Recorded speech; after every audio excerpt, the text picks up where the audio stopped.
First day at Galactic U. The first thing you notice when you're the only human at an intergalactic university isn't the alien architecture or the way the stars hang differently in the sky. It's how everyone treats you like you're made of glass. On my first day at Galactic University, the admissions officer, a polite but overly concerned species made entirely of bioluminescent mist, tried to assign me a personal gravity reducer. To help you adapt, they said, since oneg might be too much for your fragile Earth body. I remember blinking at them, stunned. Actually, I said, trying to keep my tone polite, Earth's gravity is oneg. That's our normal. If anything, I'd feel worse with less gravity. My organs like staying where they are. That was just the beginning. My name is Alex Rhodes, and I'm what the rest of the galaxy calls a deathworlder, a species that evolved on a planet so hostile, most sentient life forms wouldn't last a day there. You'd think that title would earn me a little respect. It doesn't. Instead, everyone treats me like I'm seconds away from collapsing. Like if they breathe too hard in my direction, I might disintegrate. Never mind that my home planet has animals that kill for fun, bacteria that can wipe out a city, and weather systems that level continents. According to galactic common sense, humans are delicate. Professor Nix Vale is a good example. They teach Xenobiology 401, and they're well. Imagine a floating jellyfish made of translucent gelatin, with floating academic credentials orbiting inside their body like a resume-powered lava lamp. Smart, no doubt, 3 PhDs in comparative xenophysiology, but every time I walk into their classroom, they ripple like someone just told them the sun exploded. Oh, Student Rhodes. They burbled one day, their voice coming from somewhere inside their quivering mass. Do be careful with the new holo displays. They're calibrated for standard Class 3 planetary environments. We wouldn't want an accident. I didn't roll my eyes, but it was close. Professor, I'll be fine. We've talked about this. I'm not going to fracture from touching school equipment. They rippled again. Yes. Yes, of course. But your species' primitive calcium-based support structure is unusually susceptible to trauma. You mean bones? I said. Across the room, Vex, a crystalline being who looked like a walking mineral deposit with legs, let out a noise that sounded like someone scraping metal across dry rock. It was their version of a smug chuckle. Student Rhodes should perhaps observe from behind a protective barrier. I've read humans require constant environmental control to survive. That's a spacesuit, you walking geode, I muttered, sliding into my seat.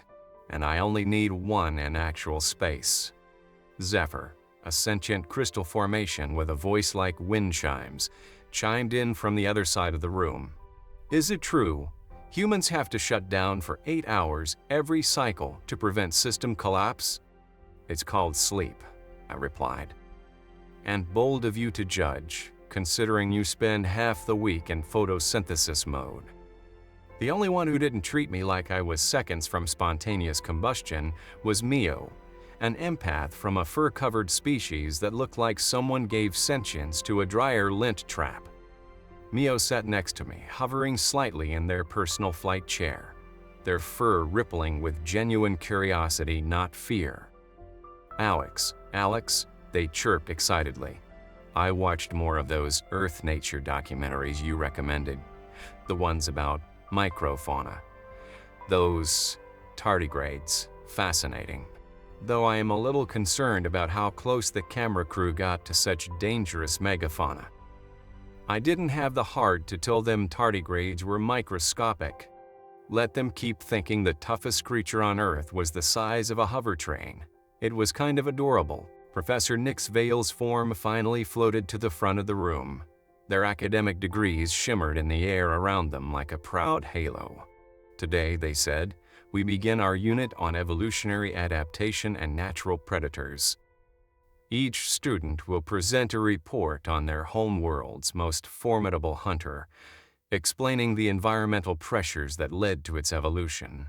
A buzz of excitement rippled through the class. Literally, some of the students are semi-corporeal.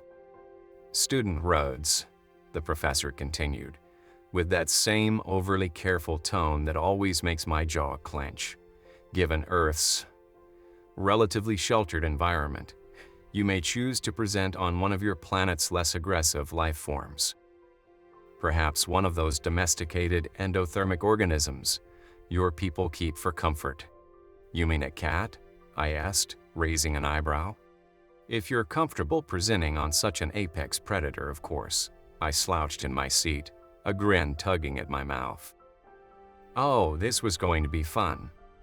Because while everyone here thought Earth was some kind of interstellar nature-preserved sunny skies, fluffy animals, and low-impact weather, they'd all overlooked one crucial fact. Over 70% of our planet is ocean. And what lives in those oceans? Let's just say, most species in this room would develop generational trauma just watching footage. But first, I had to get through their presentations, which meant 3 days of aliens trying to impress each other with creatures that, compared to what I grew up around, seemed about as threatening as a mildly annoyed housecat. Vex, of course, went first. They projected a massive hologram of a mountain-sized creature with diamond teeth. Behold, the Silicrander, they announced proudly. It consumes entire geological formations in seconds. How many sentient species has it consumed? Professor Nix Vale asked. None, Vex admitted, strictly geological. But quite intimidating. Zephyr followed with an atmospheric predator that ate lightning useless outside of a thunderstorm, and mostly just looked like a moody cloud. Neo's terror flu sounded promising. Imagine a mix between a wolverine and a tidal wave, covered in fur but turned out to be the size of a house cat. Cute, but not terrifying. Throughout all of this, Professor Nix Vale kept giving me worried glances every time someone mentioned digestion or hunting behavior, like I was going to faint at the idea of one creature eating another. Perhaps Student Rhodes would prefer to step out during the more graphic segments. They offered kindly. I shook my head. I'm fine, Professor. We have acid-producing organisms on Earth too. We call them teenagers. Mio giggled, their fur fluffing in appreciation. Most of the class just stared, and so it went. Plants that could think. Predators that existed in multiple dimensions, creatures that glowed or sang or phased through matter. But none of them had any idea what was coming. Finally, at the end of the week, it was my turn. Student Rhodes, Professor Nix Vale said, visibly tense. Given the delicate nature of your species. Actually, I interrupted, polite but firm. You asked us to present our world's apex predator. I'm just following the assignment. I pulled up my first hologram. The species is called Carcharodon carcharias. You might know it better as the great white shark. The room went quiet. Well, except for Vix, who made a sound like static having a panic attack. Professor Nix Vale tried to intervene. Student Rhodes, I must ask that you. Did you know? I said, cheerful as ever. They aren't even our most dangerous predator. Just my favorite. I switched to the next slide. Let me tell you about their teeth. And that's when things got interesting. Shark Week at Galactic U. The lights dimmed as my first slide hovered above the classroom, casting a soft blue glow over the rows of floating chairs and flickering alien forms.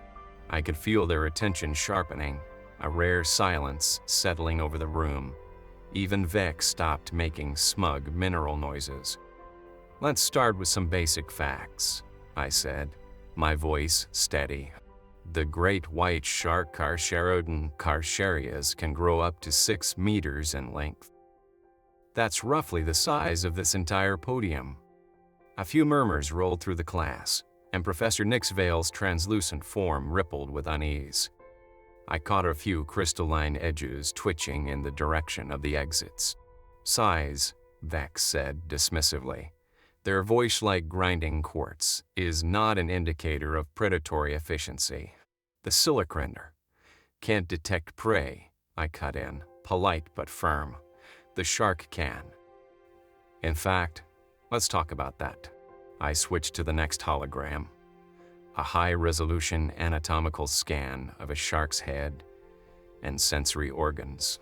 Great whites have specialized electroreceptors called ampullae of Lorenzini. They can detect the electrical impulses of a heartbeat from kilometers away. They can also smell a single drop of blood in a body of water the size of an Olympic pool. Zephyr made a chiming sound that dropped abruptly in pitch, their version of a gasp. "But what really sets them apart," I continued, "is their teeth." That's when I zoomed in. Rows of serrated triangular teeth fill the projection, rotating slowly. "They don't just have teeth," I said, pacing a little. "They have conveyor belts, multiple rows. When one tooth falls out, and they fall out often, it's replaced immediately by the next. Some sharks can go through over 50,000 teeth in their lifetime." Mio's fur flared in every direction at once. Several gaseous students began to vent colored vapor into the air, an instinctive panic response, apparently. One student actually phased halfway into another dimension before blinking back into their seat. "And they're not clumsy," I added. "They're fast." The great white can swim over 50 kilometers per hour in water. That's like sprinting through molasses and still being faster than anything else around. Professor Nixvale had started to lose form at the edges. Their usually smooth, gelatinous shape, trembling like unset pudding. "Now let me show you how they hunt." I queued up the video. A sleek shape moved beneath the surface, quiet and steady. Then, in a split second, it surged upward, breaching the water in a spectacular leap. A seal caught midair in its jaws. The footage played in slow motion, rippled muscles, jaws opening, the power behind every movement. That's when the room collectively lost its mind. Vex emitted a high-pitched keening sound and cracked visibly along several crystalline lines. Zephyr stopped chiming altogether. One of the vapor species screamed in chemical code and had to be restrained by a floating barrier. "Mio?" Mio is vibrating with excitement. "That's beautiful," they whispered, their fur alternating rapidly between purple and gold. "Terrifying, but beautiful." "Exactly," I said. "And if you think that's impressive, let's talk about feeding frenzies." The next hologram exploded into a chaotic whirlpool of thrashing sharks, blood in the water, multiple predators converging on a single food source in a synchronized brutal ballot. Several students entered voluntary stasis mode on the spot. "And yes," I said, "sometimes they do hunt in groups. Not like pack animals, but opportunistically, efficiently. They don't need to talk about it. They just know. Someone in the back let out a whimper. And if you're wondering," I continued, "these sharks, they're not even our worst." That got a reaction. Even Mio stopped vibrating. "They're just my favorite," I clarified, "but we have others.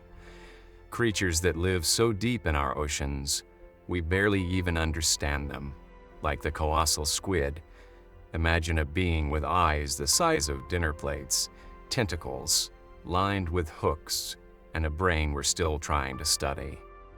We don't even know how big they get because we've never captured a fully grown adult." I brought up a slide comparing human divers, sharks, squid, and various galactic species for size.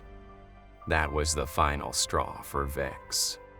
With a sound like shattering glass and a puff of crystal dust, they fractured into pieces and collapsed into a pile of mineral fragments on the floor. I counted 47 pieces, I said to myself later, while filling out the incident report. Professor Nick's veil tried to regain control. "Student Rhodes," they burbled weakly, "now just a puddle of translucent nerves. I believe your point has been sufficiently." "Oh, I haven't even gotten to orgas yet," I said cheerfully. "Highly intelligent marine predators. They invent hunting strategies, pass them down, and sometimes kill sharks just for their livers." Someone in the front row turned an entirely new color and quietly shut down. "And remember," I said, wrapping up, "Earth is 70% covered in water.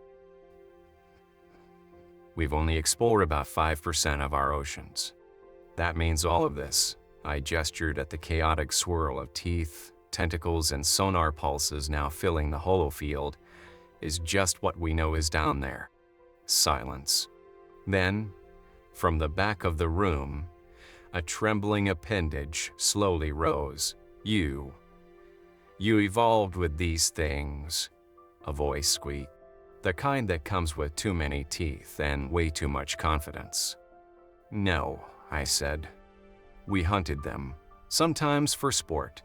Sometimes we even swim with them, in cages of course, for fun." The classroom erupted. Not in applause, in panic. 2 students screamed in high-frequency pulses.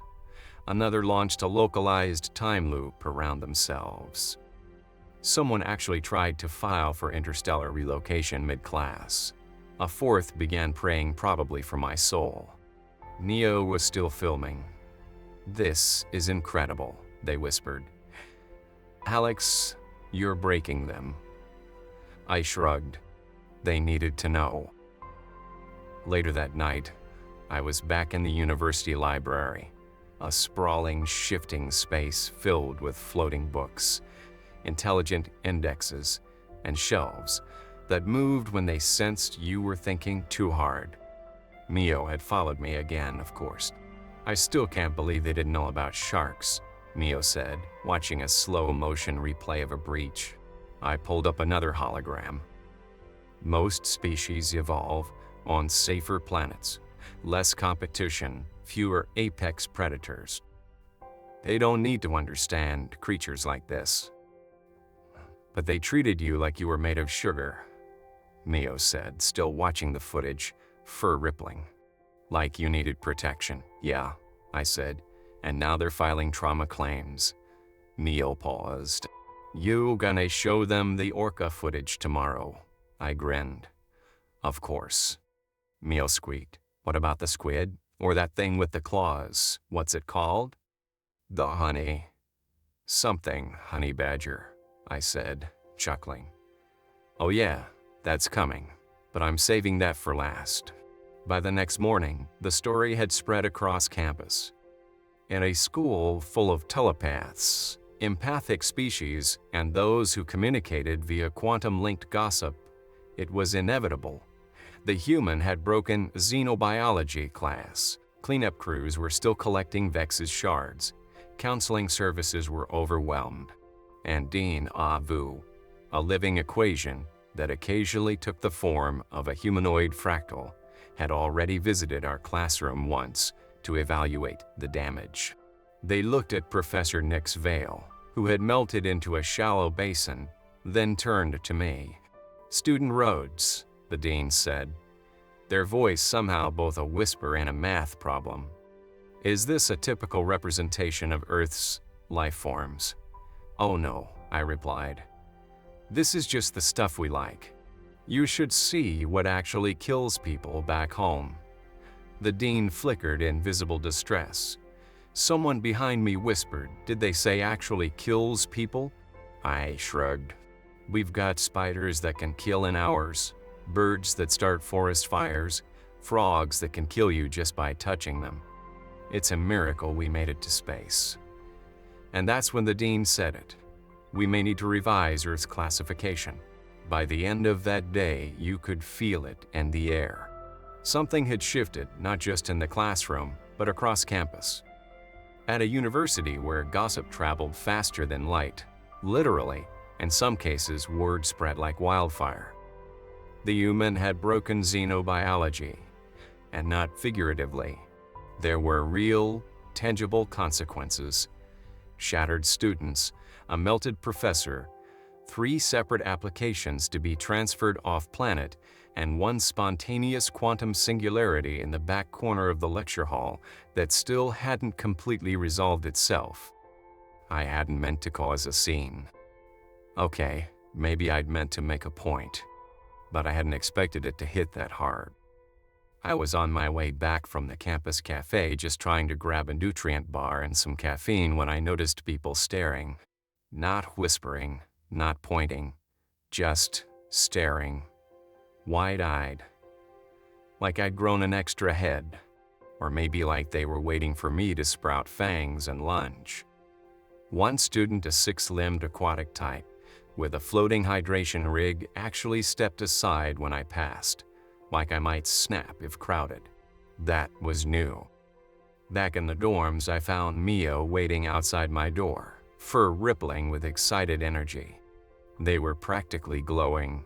"Alex," they squeaked. "You're famous. Did you see the xenobiology forums or the Senate discussion threads? They're already arguing over whether to update Earth's threat classification." I figured they'd at least start with a committee, I said, unlocking my door. Didn't think we'd go straight to emergency reclassification. Neil bounced after me. They're not calling it an emergency reclassification. They're calling it a situational elevation of planetary hazard status. That's bureaucrat for "we messed up big time." I tossed my bag on the couch. Well, at least they're finally listening. Mio hovered beside me, still clutching their recording device. "Do you think they'll believe it?" "Everything you showed them?" "Some of them," I said. "The rest will probably spend the next week trying to convince themselves it was propaganda." There was a knock on my door, a soft one, rhythmic. When I opened it, Dean Ivu stood there, or rather manifested there. A flickering pattern of complex equations woven into a vaguely humanoid shape. "Student Rhodes," they said. Their voice somehow managed to sound like spoken algebra. "May I come in?" "Sure," I said, stepping aside. They floated into my room, equations subtly rearranging as they took in the shelves. The data pads, the half-eaten protein pack on the table. "I wanted to speak to you," the dean said, "about your presentation." Mio sat very still, antenna perked, eyes wide. "Did I violate a policy?" I asked. "Quite the opposite," they said. "You followed the assignment parameters precisely. It's the reaction that has us concerned." "Look," I said, "I didn't make up anything. Every fact, every video, those are real. Sharks are real. Orcas, squids, honey badgers, spiders real. We know," the dean replied. "That's the problem." There was a pause. Even the background hum of Mio's recorders seemed to quiet. Dean Ivu folded their form into a stable configuration, probably their version of a seated posture. "We've had to issue a temporary campus-wide alert, not for danger per se, but for psychological decompression. Several students required intervention, and your professor has entered an indefinite fluidic recovery cycle." "I filed a cleanup form," I said deadpan. "Ahead of time. That's deeply concerning and oddly responsible," the dean said. "Deathworlder instinct," I replied. "Always plan for fallout." They flickered, patterns shifting thoughtfully. "The Galactic Academic Senate has approved an emergency reclassification of Earth. It will now be listed as an extreme caution environment." Subtext: everything there wants to kill you. Mio let out a chirp of approval. "There's more," the dean continued. "They've added a note. Native inhabitants may appear deceptively fragile. This is a lie." I raised my eyebrows. "They're not wrong. The Senate is also considering revising protocols for all future Deathworld admissions, including mandatory Earth studies as part of the xenobiology core curriculum." "That would be interesting," I said, trying not to smirk. Given the circumstances, the dean said, "We'd like to offer you a position. Teaching assistant, Earth Studies Department. It's newly formed. You'd be the first." I blinked. "You're serious." "Entirely." I looked at Mio, who was already vibrating with excitement, then back at the dean. "Yeah," I said. "Okay, I'll do it." "Excellent," they said, rising from their seated form. "The university will provide hazard pay." Within a week, the Earth Studies Department was officially opened. Students flooded the enrollment list, some out of fear, some out of morbid curiosity, and a few because Mio's now viral documentary, Surviving Earth, A Beginner's Guide, had sparked an interstellar trend. The documentary had everything: slow-motion shark attacks, close-up footage of bear roars, honey badgers chasing lions, and the now infamous clip of a kangaroo kicking a metal trash can into orbit. It was part nature doc, part horror movie, and part C. The Galactic Media Authority had to slap a sentient 18 label on it after 3 diplomatic incidents and a nervous breakdown in an ambassadorial meeting. Neo became an overnight sensation. They started a full series, each episode focused on a new terrifying aspect of Earth's biodiversity.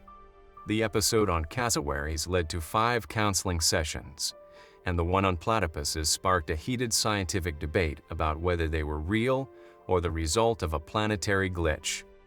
And me? I went from the fragile oddity of the university to the one being whispered about in awe or avoided altogether. Vax got reassembled eventually, but they started walking the long way around campus whenever they saw me. Zephyr wouldn't sit in the same room as a hologram of water, and Professor Nick's veil never regained their usual geometric consistency, even after recovery. They did, however, start offering a new elective, Survival Strategies for Terrestrial Biology. It was full before the listing even went live. As for the students in my Earth Studies lectures, they came in curious, skeptical, maybe even dismissive. They left, changed. I started every lecture the same way. Earth isn't just dangerous, it's creative. It doesn't just want to kill you, it wants to see how many ways it can try. One day, a student raised a trembling limb and asked, "Is it true humans invented parkour? Just to climb dangerous things, for fun?" I nodded. "Oh yeah. We also jump out of planes with fabric wings, dive with sharks on purpose, and run toward natural disasters just to take pictures." But I thought about it. There were scientific answers, psychological theories, evolutionary explanations. But what I said was, because we get bored. That was the sound of cultural paradigm shattering. A few weeks later, the dean called another meeting. "Your lectures," they said, "are being cited in trauma evaluations. I give a warning before each video." "Yes," the dean replied. "It's just that the warnings are unsettling." "To be fair," I said, "the videos are unsettling." They sighed somehow and handed me a waiver to sign. Permission to display potentially traumatic content related to human recreational behavior. I signed. Fined. After that, everything felt a little more official. I had an office, a nameplate, a class schedule with bold text. Extreme caution required. Neo kept filming. Their next documentary was already in production. Tentative title: Humans, the species that looked evolution in the eye and said, "Hold my beer." It was already flagged as psychological horror in 3 star systems. The best part, no one tries to carry my books anymore. I still catch people watching me eyes wide, respectful, cautious. Sometimes they ask questions about the bear that learned to open car doors, about the jellyfish that can live forever, about Australia, especially Australia. The moment I mention it, half the physics students start quietly calculating escape vectors to alternate dimensions, where they never learned about Earth. And honestly, that's fair. After all, I'm just one person from a planet that treats danger like a design challenge. A world where everything has teeth, venom, or claws, and the dominant species swims with their predators just for the thrill of it. I didn't come here to terrify them. But maybe a little fear is healthy, because the next time someone looks at a human and sees something soft, something fragile, they'll remember the shark, the badger, the smile, and maybe, just maybe, they'll think twice. Title: Culture Shock. I didn't expect to become a galactic cautionary tale, or an icon, maybe both. A month after the presentation, everything changed. Not just on campus, across the entire interstellar academic network. Everywhere I went, people were either avoiding eye contact or asking for interviews, and sometimes both at once. The Earth Studies Department, which started as a footnote, now had its own building. Sort of. It was a repurposed hazard training facility, which felt appropriate. I had 3 lectures a week, all full. Waiting lists were hundreds deep. The university's emergency counseling department expanded twice. I heard they were looking to hire a trauma-specialized empath from the Andromedans. Mio said the screening questionnaire now included one very specific question. Have you watched the shark footage? The university even made a rule. No Earth-related content in shared common areas without proper warnings. That one came after someone played a video of honey badgers on a cafeteria holoscreen, and 3 vapor-based students vented into the emergency containment field. That one was on Mayo. Oops, they said, reviewing the footage from their newest documentary. I forgot it auto-looped. It wasn't just Mio's fault. The whole galaxy was watching now. Their series, Surviving Earth, a Deathworld documentary, had exploded, episode after episode, each one more unbelievable than the last. Snakes that fly, frogs that melt your skin, bears that sleep half the year and wake up cranky. At one point, Mio added a disclaimer: all footage is real. Earth has not been dramatized for narrative effect. Didn't matter. People didn't believe it. They believed worse. Some assumed we were genetically engineered to survive torture. Others thought Earth was a military testing ground. I heard one rumor that the entire human species was some kind of rogue AI project that gained sentience and escaped containment. And then there were the conspiracy theories. Earth isn't a planet, it's a punishment dimension, or a breeding ground for apex predators. Some said humans didn't evolve, we survived our creators. Wild stuff. But none of it surprised me more than the reaction to recreational danger. One afternoon, I was giving a lecture titled Human Risk Behavior, a psychological and evolutionary overview. Pretty standard. I'd covered the basics: fight or flight responses, early survival pressure, our tendency toward challenge-seeking behavior. Then came the videos. Wingsuit flying, free solo climbing, bull riding, cliff diving. At first, there was silence. Then that humming panic ripple, low, steady, unmistakable. A gaseous student quietly exited their containment chamber. Another, some kind of sentient coral, just froze entirely.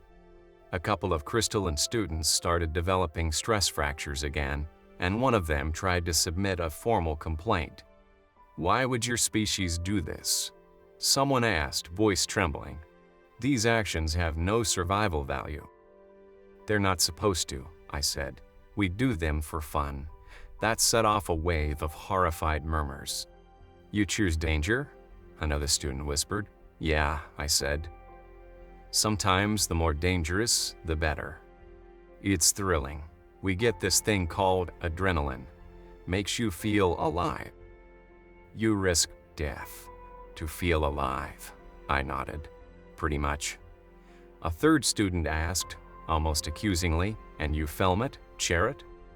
We invented entire platforms just for that, I said.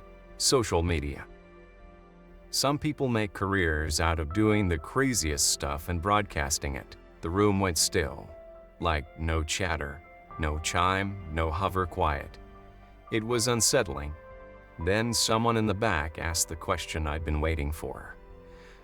Is this behavior common? I paused. Not everyone jumps off cliffs, I said, but enough of us do. And the rest of us, we watch it. We cheer them on. We pay money to see people fight in cages or climb mountains that can kill them. We built entire sports leagues around danger. More silence, but this one had weight. A few minutes later, the class ended early. The next day, I found a petition circulating on the university network. It had one goal: reclassify humans as existential threat level approach with caution. It gained 100,000 signatures overnight. I laughed when I saw it. Not because it was wrong, but because it wasn't far enough off. Turns out, the galaxy had a very different standard for acceptable risk. Most species in the galactic community evolved in relatively stable ecosystems. Fewer natural disasters, fewer predators, long periods of evolutionary peace, let alone our psychology. And yet, here we were, the apex species of a death world, doing flips off cliffs, fighting animals in rodeos, swimming with sharks. For fun, to them, it was unthinkable. To us, it was Tuesday. Neo caught up with me outside the lecture hall a few days later, still carrying their ever-present recording device. They're still talking about the wingsuit video, they said. Which one? The one where the guy almost hits the cliff face. Oh, I said, that's not even close. You should see the one where someone parachutes onto a moving train. Neo squeaked in awe. Can I include it in the next episode? Sure, I said, grinning. Just don't show it in the cafeteria. Neo bounced along beside me, fur rippling in what I now recognized as their species' version of admiration. I've been thinking, they said, your species didn't just adapt to Earth. You turned it into a playground. That's one way to put it. You have entire shows about surviving in the wild. You make competitions out of danger. Even your children play games that simulate violence.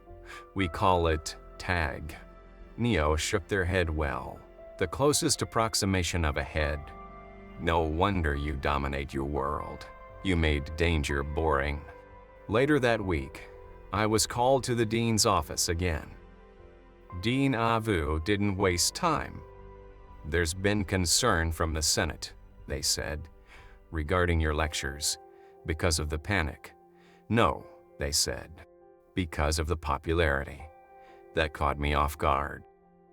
Your Earth Studies courses are now considered core electives. Applications are pouring in. Other universities want to replicate the program. We're under pressure to establish a standardized curriculum. I blinked. You want me to help write the Earth Survival Guide? Yes, the dean said. And we'd like to assign you a research team. I didn't answer right away. Me, leading a research team? Writing the official guide on how not to die visiting my home planet? Part of me wanted to laugh. Part of me wanted to say yes immediately.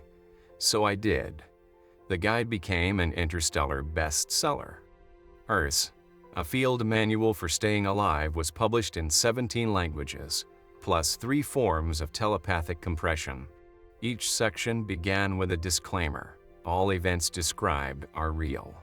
We wish they weren't. It covered everything: terrain, climate, flora, fauna, food, politics, and of course human behavior. Chapter 7 was titled, They Swim with Sharks on Purpose.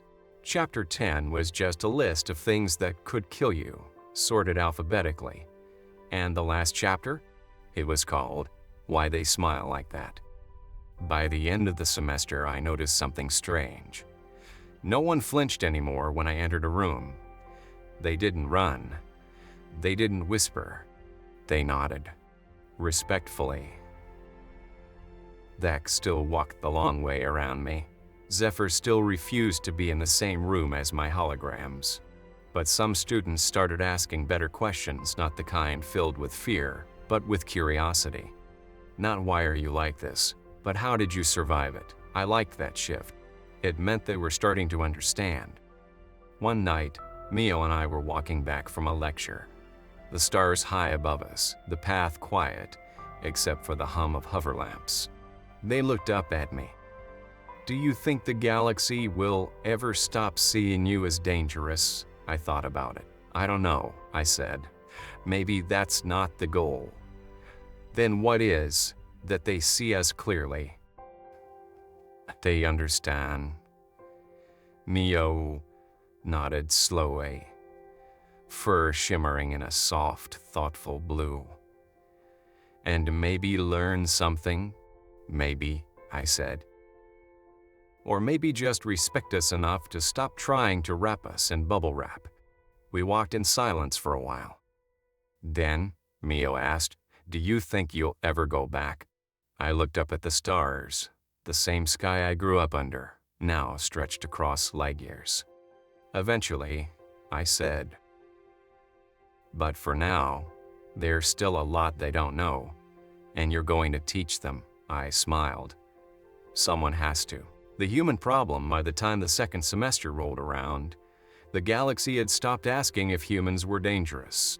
Now they just wanted to know how dangerous and whether there was any way to survive meeting one. My inbox was flooded daily. Not with homework or administrative notices, but with messages from researchers, diplomats, educators, and even security councils. Most of them wanted the same thing. A complete list of what not to do around humans. It was surreal. One message came from a security officer on an outer rim colony. Is it true humans once played a game where they threw sharp metal discs at each other for points and voluntarily ran from bulls? Another was from a planetary tourism agency. Would it be safe to offer Earth safari packages with proper protection? Could you recommend a tour guide who's good with venomous mammals? Venomous mammals. They were talking about the platypus. Meanwhile, the university kept doubling down. Earth Studies wasn't just a department anymore. It was a full faculty, with me as its lead cultural liaison, which was just a fancy way of saying chief translator of human chaos. I didn't mind. The classroom had changed too.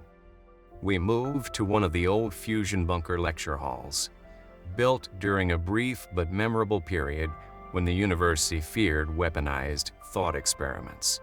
Thick walls. No windows, emergency decontamination ports. Just in case. Students still signed up in droves, even after the emotional hazard disclaimers. The new syllabus came with a medical advisory, a trauma response orientation, and a galactic liability waiver. There was also a section titled, "You Will Not Be the Same." Mio helped draft it. One afternoon, I was halfway through a lecture on biological overcompensation and predator-prey evolution when a student raised their appendage. Yes, I said. They were crystalline, like Vex, but softer around the edges. Younger, braver, maybe foolish, Professor Rhodes. They said, "What's the most dangerous animal on Earth?" I paused. The class leaned forward. You mean pound for pound? Or in terms of total damage? Or potential for mass disruption? The student clarified. I mean, which one scares you the most? I leaned back in my chair and thought about it. Sharks. Not really. They're mostly misunderstood. Bears, only if surprised. Hippos, sure. Mosquitoes. Statistically terrifying. But none of them truly scared me. Finally, I said, the one that scares me the most. The class waited. People, I said. A few students made confused noises. I shrugged. Humans. But you're human, exactly. Later, I expanded that idea into an entire lecture. Homo sapiens, apex predator, apex, wildcard. It covered everything from our evolutionary history to our wars, inventions, ideologies, and cultural obsessions. The paradoxes, the contradictions. How we could invent heart transplants and nuclear bombs within the same generation. How we saved species from extinction while driving others to it. How we launched telescopes into deep space, but also drank dangerous liquids on a dare for internet views. They're not afraid of the sharks, I told the class. They're afraid of the fact that we dive into shark-infested waters for fun. One student raised a shimmering limb. Do humans ever stop pushing limits? No, I said. We either break them or redefine them. A pause. Then someone near the back whispered, "That's terrifying." Things escalated after that. The Galactic Senate passed a motion non-binding, but highly symbolic to officially designate Earth as an unpredictable biohazard zone. The subtext read, "Native species may cause psychological distress. Approach with philosophical preparation." I didn't know what that meant either, but it sounded poetic. A week later, one of Mio's latest documentaries, Humans, Weaponized Curiosity, went viral on a dozen star systems. It featured clips of urban explorers dangling from skyscrapers, free divers plunging into underwater caves, and toddlers casually interacting with dogs that could crush them in seconds. It also included a segment on Australian wildlife. That alone got it flagged for existential intensity. Somewhere around the third month, a delegation from the Akari system visited campus. Their species evolved on a planet where danger was almost non-existent, no predators, no natural disasters, no competitive ecosystems. They came to study adaptive survival techniques. They left early. One of their students had a full-on epistemological crisis after watching humans invent fireworks before basic plumbing. Another asked if our species had some kind of neural disorder that made us enjoy fear. I said, "It's called adrenaline. It's addictive." The student requested immediate extraction. That wasn't even the most intense reaction. That title went to the quantum-linked beings from the Sori cluster hyper-intelligent entities who thought they'd seen it all. They attended one Earth Studies seminar. I showed them a video montage titled, "Why Humans Don't Wait for Evolution." It included a guy climbing a skyscraper with suction cups, a base jumper with a jetpack, and a toddler skateboarding down a ramp while holding an ice cream cone. They dissolved into light and disappeared mid-class. We received an interdimensional apology note a few days later. It read, "We thought we understood reality. We were mistaken." I started carrying a new device, a panic diffuser, kind of like a translator, but for tone and intent. It played calming frequencies and translated my sarcasm into formal neutrality. Otherwise, half the things I said would get reported as diplomatic threats. One time I told a visiting researcher, "Oh yeah, we wrestle alligators sometimes," and they filed for interspecies protection status. I had to explain that the alligators are usually fine. That did not help. And then there was the time I casually mentioned Australia again. It was during an open K panel. Someone asked about regional variances in Earth's biosphere. I listed deserts, jungles, tundras, and then paused. "Oh," I said, "there's also Australia." The room shifted. Not physically, emotionally. Like everyone suddenly sat straighter. "Australia?" the moderator asked. I nodded. "A region where the animals are so weird and dangerous that Earth people joke about it constantly. There's a spider the size of a dinner plate, a jellyfish that can kill you faster than some weapons, and a bird that can disembowel you if annoyed." Someone gasped. I continued, "And that's not even getting into the snakes, crocodiles, or the fact that kangaroos box for dominance." Silence. Then, "And people live there." Yup. Quite a few. After that, Australia became a myth. A legend, a symbol. They started using it as a scale. On one end, Moonberry Prime, a planet so safe its wildlife actively warns intruders. On the other, Australia. Entire species began rating danger using that metric. That situation's a solid 6 on the Australia scale. This, predators like a 3. Maybe a kangaroo with allergy. Someone even made a board game, Escape from Australia. It was banned in 4 systems for being too stressful. One day, Dean Avu called me in. "You've changed the university," they said. "Possibly the entire academic network." I shrugged. Wasn't trying to. Just followed the assignment. "We're considering a permanent Earth presence on campus, cultural exchange. Maybe even field trips." I blinked. "You want to bring students to Earth?" "With proper protection, of course." I tried to picture it. Vex in a national park. Zephyr trying to survive a beach day. Mio facing a raccoon for the first time. I said, "You're going to need better waivers." Things eventually calmed down. A little. The initial shock wore off. People adjusted. Students stopped fainting during shark videos. Some even started asking better questions. Not about how to avoid humans, but how to understand them. We weren't just danger magnets. We were also storytellers, builders, explorers, survivors. Sure, we swam with sharks, but we also invented art and laughter and the ability to look at something terrifying and say, "Let's try it anyway." That was the real shock, I think. Not just the teeth, but the grin. The galaxy didn't stop fearing us, but they started respecting us. And maybe that's the best outcome I could have asked for.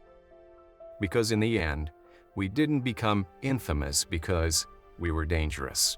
We became infamous because we knew the world was dangerous and we dared to live in it anyway. Legacy of the Deathworlder they use to put warning labels on my coffee. Now they put warning labels on me. Caution, human. May contain extreme opinions, casually dangerous ideas, and recreational death wish tendencies. I found one of those stickers on the back of my lecture chair last week. Pretty sure it was a joke. Mostly. The funny thing is, I'm used to it now. The stares, the distance, the nervous laughter when I mention things like bear spray or skydiving. It doesn't bother me anymore. If anything, it's kind of nice. People used to act like I'd snap in half just walking across campus. Now they move aside because they think I might break them just by making eye contact. Progress. It's hard to explain what it's like being the symbol of your entire planet's reputation. When you're the only human in a university full of beings who evolved in safe, curated environments, you don't get to just be Alex. You become a walking reminder that your world made you tougher, faster, more adaptive, and about 10 times scarier than anyone expected. I never planned on being a cultural ambassador.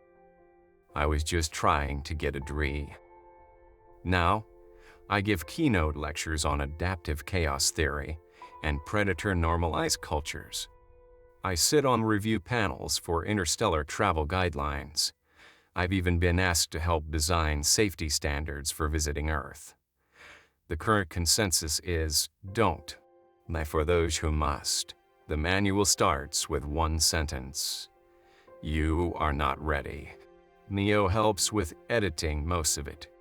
They've stuck with me through everything, every lecture, every wave of galactic panic, every how do humans survive. Their documentary series is now in its 3rd season. The newest one is called Earth, Nature's Bad Idea That Somehow Worked. They premiere featured footage of honey badgers attacking snakes, geese chasing people through parking lots, and a casual shot of a tornado tearing through a rural town while the humans just watched from a porch. That clip alone triggered 7 reality adjustment requests and a formal protest from a species that considers strong winds a planetary emergency. Neo asked if I could do voiceover for the next episode. I told him only if I got final say on the footage they use of my skydiving trip. I still look like a flying burrito in that suit. Outside the academic bubble, things have shifted in ways I'm still trying to wrap my head around. Earth's reputation has spread across known space. The stories, true and exaggerated, have taken on a life of their own. We're not just deathworlders anymore. We're the deathworlders. The benchmark, the cautionary tale, the bedtime story. Some alien parents even use us as a disciplinary threat. Eat your nutrition cube, or the humans will come. There's merch now. I'm not joking. T-shirts, adapted for multiple torsos, that say I survived a lecture from a human. Mugs that read, "Don't talk to me until I've had my Earth standard caffeine dose." And of course, plush versions of animals. No one in the galaxy ever wants to meet great whites, honey badgers, cassowaries. There's even a cuddly plush frog with a tag that says "lick at your own risk." The fact that most of these creatures actually exist makes it worse. And somehow better. But underneath the jokes, the exaggeration, and the tourist traps, something real happened. They started to understand us, not just our biology, but our culture. Our contradictions. They saw that we weren't just chaotic or reckless. We were resilient, creative, relentlessly curious. Dangerous, yes, but not because we wanted to hurt anyone. We just didn't back down from things that scared us. We leaned in. That terrified the galaxy more than any apex predator ever could. The Galactic Senate eventually issued a formal classification for humanity. Adaptive extreme class sentience, strategic engagement recommended. Subsections included: engagements may trigger unexpected behavior. Do not mistake humor for weakness. Avoid making direct threats unless prepared to follow through. Never show them a challenge unless you want it accepted. That last one came after a diplomatic event where someone joked that humans probably couldn't survive a black hole research station. 2 years later, Earth sent a volunteer crew. They came back alive, mostly. As for me, I stayed. I didn't go back to Earth, even after graduation. The university offered me a permanent position, full professorship, cross-disciplinary. I teach xenopsychology, evolutionary behavior, and a wildly popular course called Human Problem Solving, Improvisation, Insanity, and Innovation. One of the assignments is to build a working solution to an impossible problem using only tools available on a mid-tier death world. Most species hate the exercise. Humans, we call it Tuesday. Every now and then, I get messages from home. Friends, family, people I used to work with. They send pictures of mountains, coastlines, thunderstorms rolling across the plains. A snapshot of someone barbecuing ribs next to a bear warning sign. I show these to my students sometimes. Do they know they're in danger? A crystalloid asked once, looking at a photo of a human casually drinking beer in the middle of a lightning storm. Sure, I said. They just also know they've got a good umbrella and decent odds. You trust odds? Not really, I said, but we trust ourselves. I keep a display shelf in my office, half professional, half personal. There's a piece of Vex's original crystalline shard preserved in resin. He gave it to me after he finally stopped flinching at the word ocean. We still don't talk about sharks. There's also a framed printout of the first galactic news article that used the term Terran Terror Sheet. It was describing how some species had started dressing in Earth-style leather and camo as a fashion statement of defiance and danger. Bizarre, but flattering. Next to that is a worn copy of my old Earth field guide, dog-eared and highlighted. On the inside cover, Mio wrote, "For the one who made the galaxy look up Earth, and then look away in horror." The thing is, I never set out to make history. I just wanted to prove we weren't fragile. I didn't expect to become a symbol or a warning label. But I'm okay with that now. Because here's the truth. Humans are dangerous. But not just because we survive what should kill us. It's because we keep going anyway. We make art out of pain. We make jokes at the edge of the abyss. We build wings out of duct tape and dreams. And somehow, we fly. That's what they're really afraid of. Not the teeth. Not the toxins. Not the venom or the strength or the madness. They're afraid that we'll look at the worst the universe has to offer and smile back. I still end every lecture the same way. If you ever visit Earth, remember this, and I let the silence hang for a second. Everything there might kill you. Pause. But we don't. Longer pause, unless you mess with our dog. That one always gets a reaction. Laughter. Nervous rustling. The occasional dropped datapad. But the truth hits deeper than the joke. Because beneath the danger, beneath the Deathworld instincts, and the adrenaline addiction, and the unstoppable will to explore, we're just people. Complicated, flawed, fearless in the worst ways, brave in the best ones. And the galaxy, it finally sees that.